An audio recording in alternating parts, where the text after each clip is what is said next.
Hello, everybody, and welcome back to the Sales Made Simple Workshop. This is your host, Joshua Gillow. Today, I'm going to share with you a secret that changed everything for me. It's a communication secret that I learned along the way after being, well, let's just say beat up out there in the world, trying to close more projects, trying to help more people, and realizing that my strategy was just flat out wrong. So today we're going to talk about how to get the best response when sending proposals to your clients, how to increase your effectiveness as a salesperson, and also how to increase your closing rate immediately. So the other day I was on Facebook and I noticed a thread going on in one of the hardscape groups, and the author of the post said, "Hey, stop just emailing your proposals. Get focused on actually doing more face-to-face with your clients." And that wasn't surprising. What was surprising, because it's true, but what wasn't surprising, or was surprising to me, was that there was a few guys in that thread that were like, "Hey, I don't have time to do that. I just go out, meet with the clients, I get the proposal together, I email it to them, and I let it go." They're more the spray and pray strategy. And, I found that interesting because I used to do the same thing. And I found that my effectiveness as a salesperson and also my ability to close deals was significantly depreciated. Like there wasn't much there. 30% was good back in those days. So I was thinking about that. I'm like, so much has changed from the early years of being in business because, when we first started business, most of us as contractors, we focus on being really good at building things. We focus a ton of our time getting the right tools, getting the right trucks, getting the right equipment, getting the right knowledge to build stuff. But what we don't spend a lot of time on, and what I didn't spend a lot of time on, was the soft skills, the communication side, how to actually work with a client in a way that they want to be worked with so that they could say yes to you and see a higher value. You can demonstrate a higher value to them through the way through your sales process.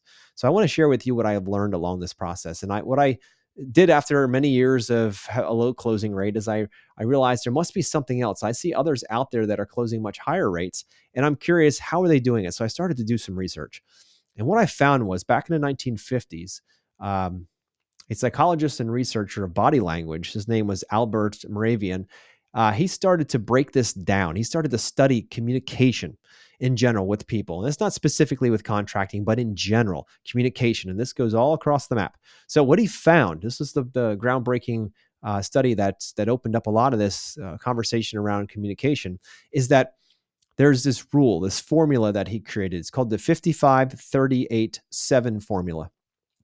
So that probably doesn't mean anything to you guys out there, but here's what it actually means. They found that 55% of all communication is nonverbal, which means no sound. It's seen. The brain immediately looks at something, judges something, makes assumptions on things. Body language. 55% is nonverbal, and it's body language. So that means when you go into a meeting with a client, are you head down, shoulders in, low confidence? Or are you shoulders back, head high, ready to go? Are you fidgeting with things when you go into your meetings? Or is your hands by your side or on your pencil or your tablet or whatever you're working on ready to go? Is your eye contact solid? Not too creepy, but also not dodgy either, where when they look at you, you look away. This all drives down to confidence and trust. How much confidence do they have in you without you even saying a word? How much confidence do they have that you can actually bring this project to life on budget and actually be the kind of experience that they want? Because let's face it, guys, the last thing your client wants is to hire somebody that they've got to babysit, that they've got to end up taking to court, that they have to come home and be disappointed. They want to make a good decision. So this nonverbal communication, 55%, over half of the communication has happened before you've ever opened your mouth. Are you aware of how you show up? That's the question. Do you show up with those shoulders slumped and looking around, dodging your eyes because you just want to get in and build something for this client, but you don't know how to communicate it to them? If that's the case, it's okay. A lot of guys out there are struggling with the same thing. They are great builders. They're great doers. They can build you anything, but the communication side, they just never worked on. And I was the same way when I first started. I was more of the head down, kind of not very confident when I went in because I knew how to build stuff, but I didn't really know how to communicate all that well. And it was obvious. Anybody that would see me in those days, in the early days, they would have said right away, like, this guy's just not confident in and selling himself, if you will, or selling his service. But I based on what I saw on his website, he looks like he does pretty good stuff, right? So anyway, I say all of this because if you're not aware of your body language and how you're showing up at your client's door, you may be missing out on a massive opportunity to improve. And I say that because I've improved significantly over the years because I became aware of this first. Once I started to study this principle and know that over half of the sale is done before anybody's ever opened their mouth, was shocking to me. So I'm hoping that you guys listening out there right now are thinking, you know what? How do I show up? Am I shoulders back, head up? Am I coming in overconfident and almost bully-like? Or am I too soft and kind of shrinking in and just letting the client run the show? Or am I somewhere in a good middle position where you're a good guide and a leader for the client, but you're not trying to overpower them? Think about how you approach your clients. So if 55% is nonverbal and body language, only 38% is vocal. Only 38% is vocal. So what people are listening for is your tonality. Are you really intense telling them how it's going to be? Or are you really, really silent and not really sure of what you're supposed to say? Or are you somewhere in the middle, more conversational, understand how to use pauses, take space in your words, and not race to conclusions, not assume things? Are you confident in the way you speak? It's a question only you can ask and answer. And another thing, I just mentioned pauses. When you meet somebody who's confident in what they do they run their mouth constantly and constantly just tell you exactly how to do it and tell you all the features and benefits and exactly how it's supposed to work? And I'm going to do the best job for you. And my price is the best. And my pavers are the best. And my base is the best. And my plants last the longest, blah, blah, blah, blah, blah. Or do you think it's more effective to ask questions and pause? Hey guys, so if we did this project, how do you think you would use your space in the future? What are some things that right now you can't do that you wish you could? Pause and let them answer. They will fill in the blanks. They will fill in the silence. So which is it? Which are you? Well, there's no right or wrong here. The question really is, how much more effective do you want to be as a leader, as a guide to your clients? Do you run your mouth all the time and fill in the gap because silence is scary? Or do you embrace those pauses and give your client the baton so they can run? Because we're really supposed to be focusing on an 80-20 split. So 80% of the conversation, responses, and sound should be coming from your clients. Only 20% should be coming from you. But it's about how you deliver it. Do you deliver it with confidence? Or are you really, really quiet? Or are you really loud and obnoxious because you want to control the situation? Think about it. Now, the last 7% that rounds us out here are words only. So that's your proposals, your emails, your texts, any other correspondence you have that are words only. So this circles me back to my original conversation or my original notice there on Facebook where the one gentleman was like, I don't have time. I can only send emails. Think about it. If you are a professional, landscaper, hardscaper, or outdoor living professional, and you're just sending emails or texts or just something that is not you, you are only able to capture 7%. That's 7% of their awareness.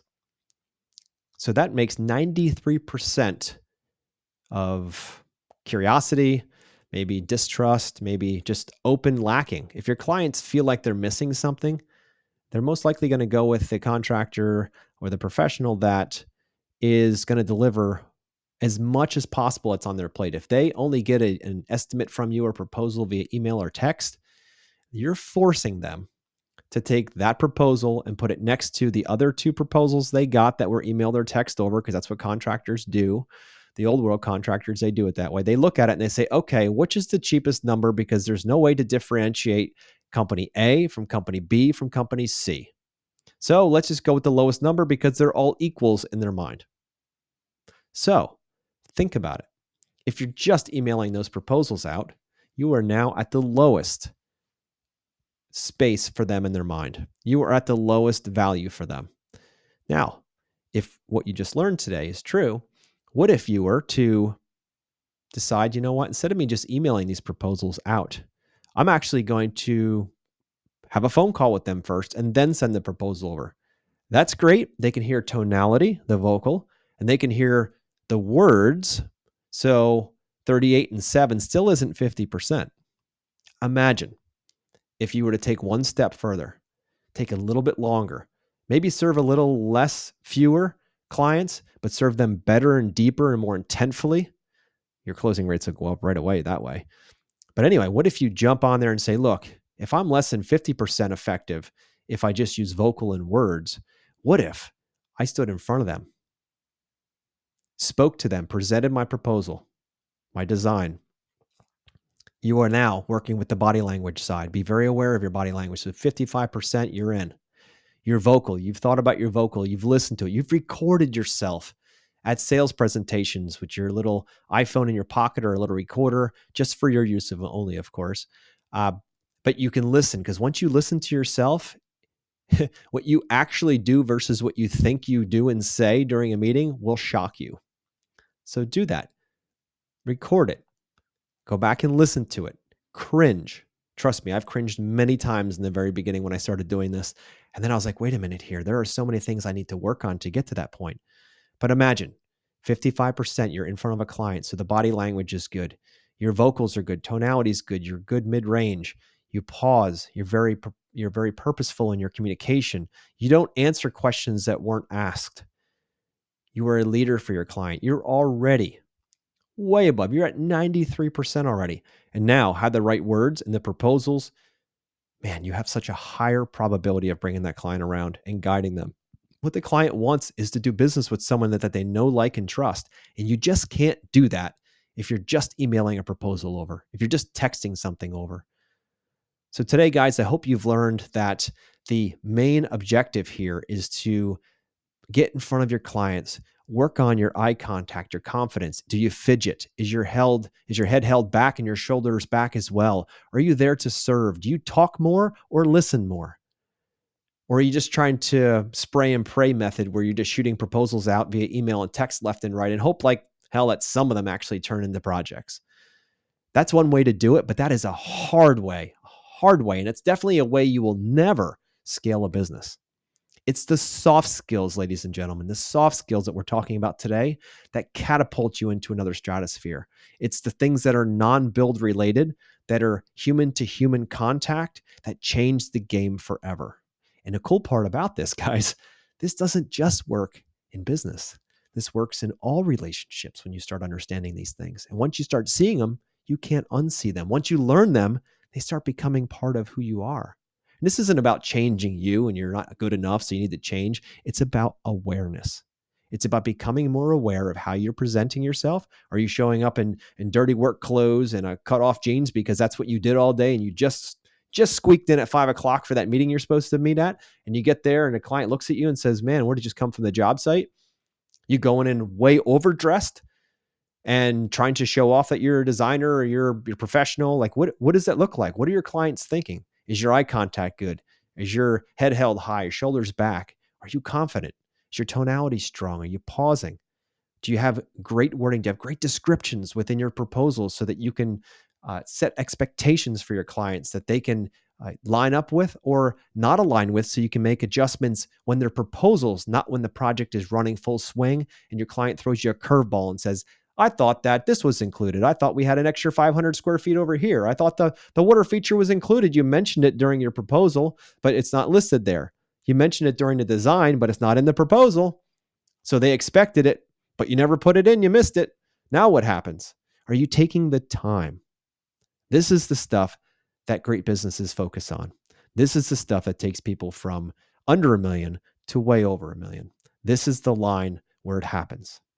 So today, guys, I hope you learned how to get better responses when sending proposals to your customers, and the fact that getting in front of them face-to-face or a Zoom is a great way to do it as well. If you want something live, get both decision makers, get them on a Zoom and go over your proposal, your design. That's a great way to do it if you don't want to drive everywhere. That's next in line. The third option, which a lot of you guys may not have ever heard of, there's a technology called Loom with an L, just like Zoom, but with an L, Loom. And what it does is you can voice over something that you're going over, a document, let's say it's your proposal. So you can send it to them as a file. It's very easy to share. They go through that when they have time, but they can see you. There's a little bubble in there, so they can see you talking, hear your tonality, see your words, all of that. That increases your closing rate immediately by stepping it up. Now, I know, guys, sometimes we're not, really well trained in presentation and we might stutter over words, but you know what? There's something so authentic about you being you. If your client's already considering you and they already consider going with your company, they've already gone through a meeting with you. Most likely they've met you already. They've already accepted you. They don't expect you to be a polished, professional that says everything perfectly. They don't expect that at all. What they expect and want is you to be real and to be the real you.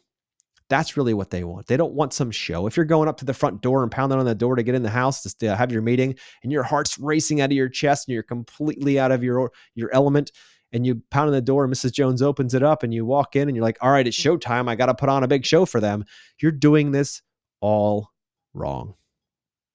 This is about connection. This is about building relationships. This is about knocking on that door and in your heart saying, God, please help me with the right words today that I can serve this client to the highest level, even if that means that I'm not the right fit for them. That means that I can put them on to the next person who can be. When you go in with that attitude, it changes everything. So my bigger goal for our industry in my lifetime is to see every one of you guys listening hit 75% or more on closing rate for your clients. You can spend more time with your family, grow a bigger business, and get out there and serve at a higher level. That's my bigger mission. That's why I'm doing all of this stuff.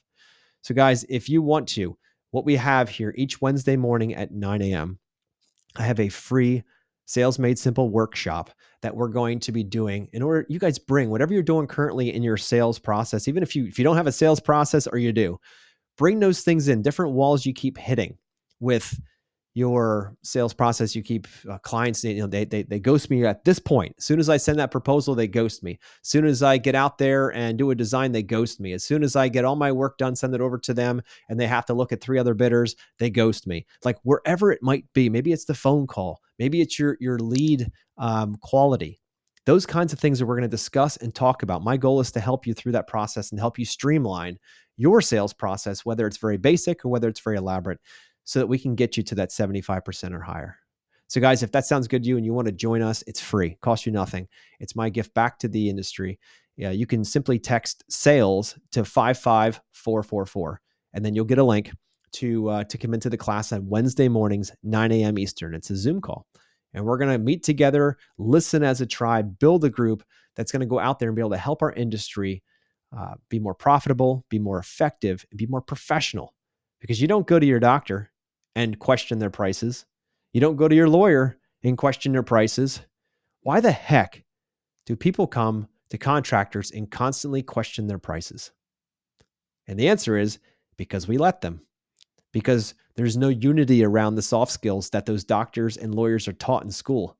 Most of us didn't go to school for this. Most of us got into business because we didn't want to work for somebody else, and we knew that we could be more effective and we could also make more money doing it on our own.